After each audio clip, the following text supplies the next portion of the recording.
Hey, welcome back.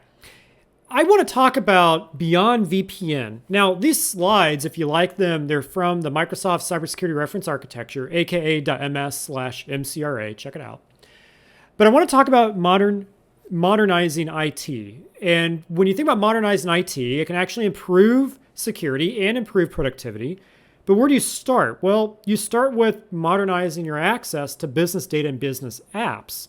Well, how do you modernize access? Well, that's where we start to consider going beyond VPN. Now, before I talk about that, let's talk a little bit about VPNs themselves, virtual private networks. I mean, this has been around for decades, and it literally allows me to access my company's internal network when I'm working from home. But there's some challenges with VPNs. The biggest challenge, in my opinion, is it's low-hanging fruit for an attacker. It's an easy way for an attacker to compromise a VPN system. I mean, look, if you send me a phishing email and you get access to my credentials, well, you could use those credentials to log into the VPN, get access to my internal network, and it's game over. You can exploit any kind of software vulnerabilities on the VPN. So that's a challenge. The second challenge is around authentication. Yeah, VPNs, they have multi-factor authentication. Sure, you might use a token to get access. Sure, some of them might have that. Others might have just password only. But I'm also thinking about strong authentication, explicitly validating the integrity of my identity and of my device before authenticating into the VPN. We'll talk more about that in a minute. But then the other challenge is what I have on the screen. VPNs allow access to all ports and protocols on the entire internal network. So if I get compromised, my identity or the VPN gets compromised, well, that attacker just got access to the entire network. Game over, right? So that's some challenges that this presents. Now, that starts to make me wonder, okay, how do we move beyond VPN?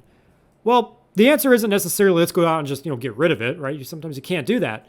So let's enhance the security of the VPN by integrating with Azure Active Directory. What does that mean?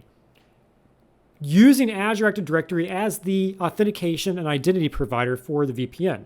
So when I go to sign into the VPN, I'm logging in with my Azure AD credentials, but I'm using conditional access to do those checks and balances I talked about, the strong authentication. So when I go to sign into the VPN, let's check Matt's identity. Is it up for sale on the dark web? Is it any other kind of identity threat intelligence signals coming in that might indicate identity compromise? What about his endpoint? Is it trusted? Is it compliant with policy? Is it patched and up to date and all those things? Is it joined to the domain? Is it managed by an MDM? But also, is the device free of threats? What's all those insights and intelligence coming from Defender for Endpoint and Microsoft Intune and Microsoft Endpoint Manager? In addition to all the identity signals coming from Azure Active Directory. That's strong authentication. In addition to multi-factor authentication, of course. So integrating Azure AD with the VPN, that's a great first step, and that makes it a little bit harder, maybe in some cases a lot harder for an attacker to conduct an attack, and it reduces your risk. Now, another way of doing this is moving beyond VPN, and that's using something called Azure Active Directory App Proxy. Now, one of these days, and I apologize, I haven't done this yet, but one of these days, I'm going to put a video out there, maybe a couple of videos on this. I just need to lab it up in my home lab.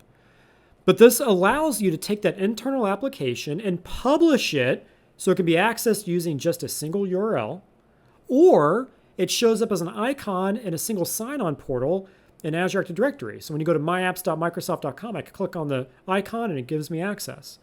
When I do that, it's subject to Azure AD for authentication. It's subject to conditional access. It's subject to all that zero trust policy, strong authentication. But the best part is it does not give me access to the entire network.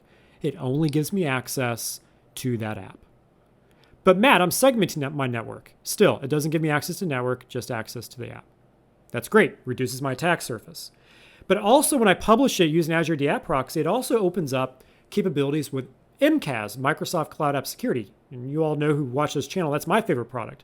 So session control, being able to block downloads, block uploads, control copy and paste operations and printing, auditing activity in the app in that session. So a lot of capability gets opened up here with Azure AD App Proxy. So that's what we mean when I talk about moving beyond VPN. So kind of food for thought. Hey, I'm really interested though. What do you think about this? Put your comments down below in the comments section on the channel here. Let's talk about it. Let's start a thread on Twitter. Hit me up on LinkedIn. I want to know what you think. Okay, folks, do me a favor. If you found value in this, please click the thumbs up icon. It really does help me out. If you didn't find value, click thumbs down. That's okay too. And be sure to click subscribe because I do have more videos coming on this. And again, if you like the slide, download it from aka.ms/mcra. All right, everybody. Hey, stay secure, stay compliant, and we'll see you in the next video.